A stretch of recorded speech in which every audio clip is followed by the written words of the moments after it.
Sound Warehouse, the music store that couldn't stock success.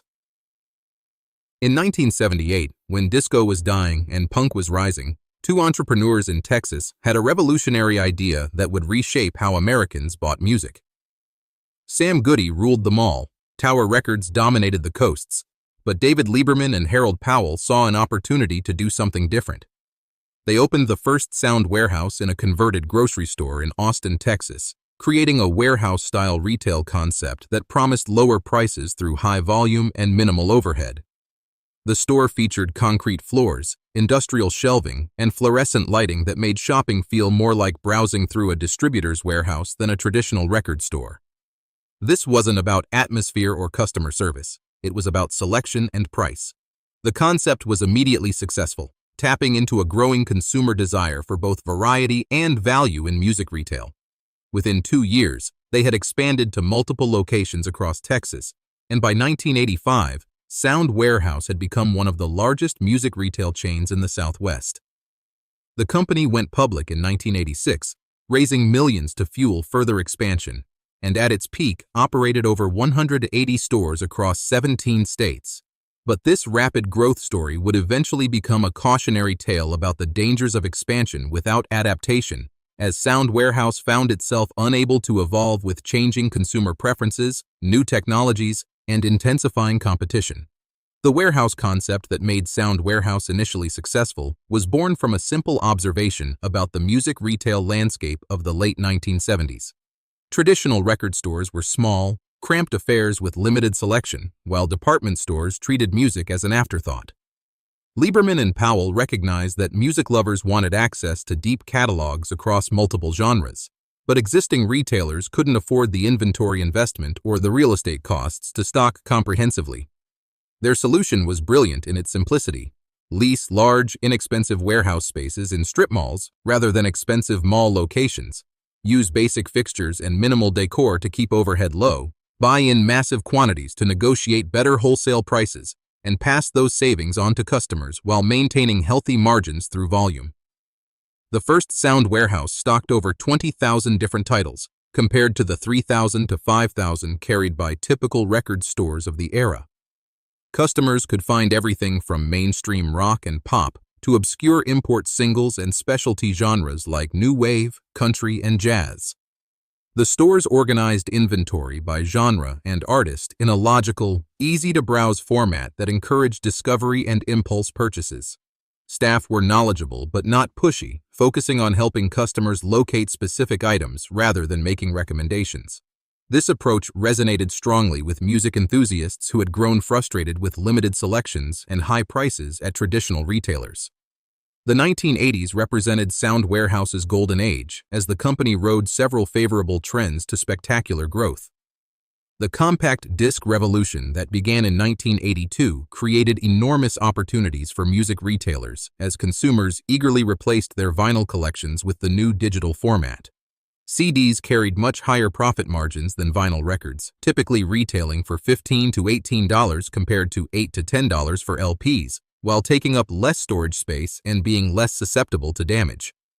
Sound Warehouse was perfectly positioned to capitalize on this transition, using its warehouse model to stock extensive CD catalogs while competitors struggled with the costs of carrying dual inventory in both formats. The chain expanded aggressively throughout the decade, opening stores in major metropolitan areas across the South and Southwest, including Houston, Dallas, San Antonio, Oklahoma City, Kansas City, Denver, and Phoenix. By 1987, Sound Warehouse operated 89 stores and generated over $150 million in annual revenue. The company's success attracted attention from major record labels, who viewed the chain as an important partner in promoting new releases and catalog titles. Sound Warehouse leveraged these relationships to secure favorable pricing and exclusive promotional opportunities, including in-store appearances by popular artists and early access to limited edition releases. The chain also pioneered several retail innovations that would later become industry standards, including computerized inventory management systems, customer loyalty programs, and aggressive price-matching policies. However, the seeds of Sound Warehouse's eventual downfall were planted during this period of rapid expansion. The company's growth strategy prioritized speed over market analysis. leading to poor site selection and oversaturation in key markets. Management opened multiple stores in the same metropolitan areas without adequate consideration of cannibalization effects, creating internal competition that reduced profitability across all locations. The warehouse format that had initially differentiated Sound Warehouse became increasingly common as competitors like Camelot Music and Musicland adopted similar approaches, eroding the company's competitive advantage. More significantly, Sound Warehouse failed to develop the sophisticated supply chain and inventory management capabilities necessary to support its expanding footprint efficiently. Stores frequently suffered from stockouts of popular titles while being overstocked with slow-moving catalog items, creating customer frustration and tying up working capital. The company's information systems, adequate for a regional chain, proved inadequate for managing the complexity of a national operation with diverse local market preferences. Financial controls also lagged behind operational growth, making it difficult for management to identify underperforming locations and take corrective action quickly. Despite generating impressive top-line revenue growth, Sound Warehouse's profitability began declining in the late 1980s as these operational inefficiencies accumulated and competitive pressures intensified. The 1990s brought new challenges that would prove insurmountable for Sound Warehouse's increasingly outdated business model. The rise of big-box retailers like Best Buy and Circuit City fundamentally changed the music retail landscape, as these electronic superstores began using music as a loss leader to drive traffic for higher-margin products like televisions and computers. These competitors could afford to sell CDs at or below cost because they made profits elsewhere, creating pricing pressure that traditional music retailers couldn't match. Walmart and Target also entered the music business aggressively, leveraging their massive purchasing power to secure wholesale prices that smaller chains couldn't access. Sound Warehouse found itself caught in the middle, unable to compete on price with big-box retailers while lacking the specialized knowledge and customer service advantages of independent record stores. The chain attempted to respond by diversifying into related products like videotapes, computer software, and electronics accessories. But these initiatives diluted focus and confused the brand identity without generating significant profits. Management also experimented with different store formats, including smaller urban locations and mall-based stores, but failed to develop a consistent strategy for competing in the new retail environment. The company's financial position deteriorated throughout the early 1990s as same-store sales declined and debt levels increased to fund ongoing operations and lease commitments. The emergence of music television and alternative distribution channels created additional headwinds for Sound Warehouse during the 1990s. MTV and other music video networks changed how consumers discovered new music, reducing the browsing and discovery function that had been central to record store success. Customers increasingly came to stores looking for specific titles they had heard on radio or seen on television, rather than exploring catalog selections. This shift favored retailers with convenient locations and competitive prices over those offering extensive selections and knowledgeable staff. The growth of Columbia House, BMG Music Service, and other mail-order music clubs also diverted sales from traditional retailers, particularly for catalog titles and greatest hits compilations that had been profitable staples for chains like Sound Warehouse. These subscription services could offer deep discounts and convenient delivery that brick-and-mortar stores couldn't match, especially for consumers in suburban and rural markets where Sound Warehouse had concentrated its expansion efforts. The company attempted to compete by launching its own mail-order catalog and experimenting with telephone sales, but these initiatives failed to gain traction against established competitors with superior logistics and marketing capabilities. Meanwhile, the rise of used CD stores created new competition for catalog sales, as consumers discovered they could purchase older titles at significant discounts while selling their own unwanted CDs for credit. By the mid-1990s, Sound Warehouse was struggling with declining revenues, mounting losses, and an unsustainable cost structure built around long-term lease commitments for underperforming locations. The company attempted several turnaround strategies, including store closures, workforce reductions, and renegotiation of supplier terms, but these efforts proved insufficient to restore profitability. Management explored strategic alternatives, including potential mergers with other music retailers and acquisition by larger retail chains. But Sound Warehouse's weak financial position and declining market share made it an unattractive partner.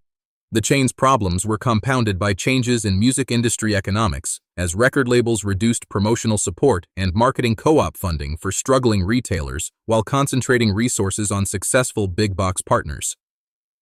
Sound Warehouse also missed the early stages of the digital music revolution, failing to recognize the potential impact of the internet on music distribution and retail. While forward-thinking competitors began experimenting with online sales and digital downloads, Sound Warehouse remained focused on traditional physical retail strategies that were rapidly becoming obsolete. The company's technology infrastructure, already inadequate for managing its physical operations efficiently, was completely unprepared for the transition to e-commerce and digital distribution. The final years of Sound Warehouse were marked by a desperate struggle for survival as the company faced accelerating losses and mounting creditor pressure. In 1997, Transworld Entertainment, a larger music retail chain, acquired Sound Warehouse's remaining assets in a bankruptcy sale, converting some locations to its own formats while closing others permanently.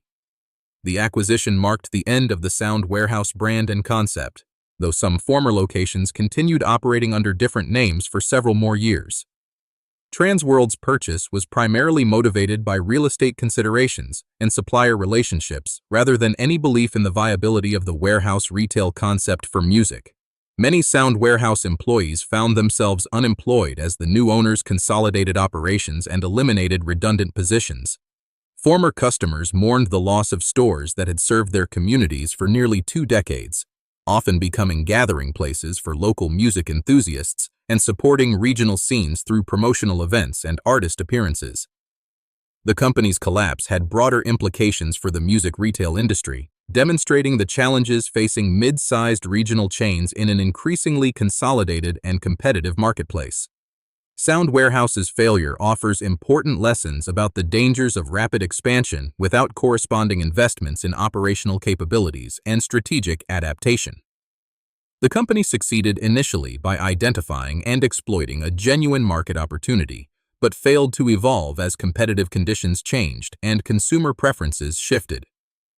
Management's focus on growth over profitability created unsustainable cost structures and operational complexities that ultimately proved fatal when external pressures intensified.